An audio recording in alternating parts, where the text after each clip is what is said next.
It's a warm June evening in 1951, and Times Square is alive with the pulse of post-war America. Skyscrapers pierce the night sky, taxis weave through throngs of theatergoers, and the air hums with the promise of tomorrow. But in the midst of this electric frenzy, something doesn't belong.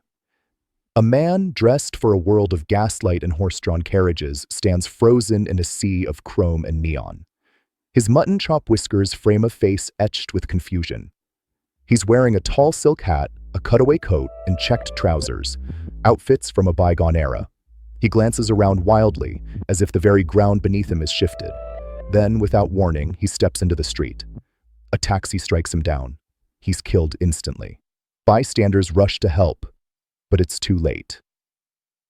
The police arrive, and as they examine the body, they realize this isn't just a tragic accident. This is a glitch in reality. The police had a body, but the real mystery was, where, or rather when, did he come from? Enter Captain Hubert V. Rihm of the NYPD, a seasoned investigator with a no-nonsense demeanor, the kind of cop who's seen every dark corner of the city, but nothing quite like this. Rihm's tasked with identifying the victim, but from the start it's clear this case is anything but routine. At the morgue, they empty the man's pockets, and each item deepens the enigma. First, a copper token for a beer at a saloon on Fifth Avenue, a place that hasn't existed for decades. It's pristine, as if minted yesterday. But saloons like that faded away with Prohibition. Next, a bill from a livery stable for the care of a horse and the washing of a carriage. Again, spotless paper. But livery stables? Those belonged to the horse and buggy days, long before cars ruled the roads. Then, the money. About 70 cents in old banknotes and coins, all from the 1800s. The bills are crisp, unworn, but they've been out of circulation for over half a century. How could currency this old look so new? And a letter postmarked from Philadelphia in June 1876, addressed to the man at an address that doesn't exist anymore. Item by item, the evidence piles up, a collection of clues from a forgotten time.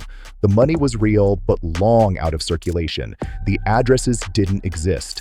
It was as if this man had stepped out of history itself. But who was he? Finally, they find business cards in his pocket. Rudolph Fentz, dealer in fine goods. No address, no phone number, just a name. Rudolph Fentz. The puzzle was starting to take shape, but the picture it formed? Impossible. Captain Rihm hits wall after wall. Fingerprints? Nothing in the records. Almost as if the man had never existed. Current city directories? No Rudolph Fentz listed anywhere. Missing persons reports? Zilch. The trail is going cold, and Rihm's frustration mounts.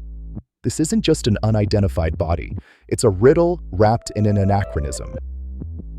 In the last-ditch effort, Rihm digs into older records. He checks phone books from the 1930s. And there it is. A breakthrough. A listing for Rudolph Fentz Jr. in a 1939 directory. Rihm tracks down the address and speaks to the widow. She's elderly, guarded, but willing to talk. Over tea in a quiet apartment, she shares a family secret that's been buried for generations. Her husband's father, Rudolph Fentz Sr., was a successful businessman in the 1870s. One evening in 1876, at the age of 29, he went for a walk after dinner and vanished without a trace. No body, no clues, just gone. The family searched for years, but he was never seen again. The description matches perfectly. The mutton-chop whiskers, the tall hat, the cutaway coat, even the age fits. The man killed in Times Square looked no older than 30. This is the twist that shatters everything. The man who vanished in 1876 had reappeared, unaged, 75 years later, only to die on the asphalt of a future he was never meant to see. Had Rudolph Fentz slipped through time itself? Rihm stares at the evidence, the impossible staring back. Time travel? A rift in reality? The questions swirl, but the facts? They align too perfectly to ignore. Captain Rihm, fearing ridicule from his peers and the press, shelves the case. It's marked unsolved and buried in the archives. But stories like this don't stay buried forever. In the 1970s, whispers of the tale surface in books and magazines about the paranormal. It's presented not as hearsay, but as hard evidence. Police reports, eyewitness accounts, the works. Time travel enthusiasts latch on, citing it as proof of temporal slips or interdimensional anomalies. Then comes the internet in the 1990s and early 2000s. Forums buzz, websites dedicate pages, and the story goes viral. It's no longer a quiet mystery. It's a fact, repeated in listicles and documentaries. Millions encounter Rudolph Fentz as undeniable proof that time isn't as linear as we think. The story was compelling, the evidence seemed concrete. But in an investigation, you must follow the evidence wherever it leads, even if it leads to the fiction shelf. Now, let's turn the page to the year 2000. Researcher Chris Aubeck, a skeptic with a knack for unraveling urban legends, takes a fresh look at the Fentz case. He traces the story backward, peeling away layers of repetition and hearsay. What he uncovers is the true origin, a science fiction short story titled I'm Scared by author Jack Finney, published in 1951.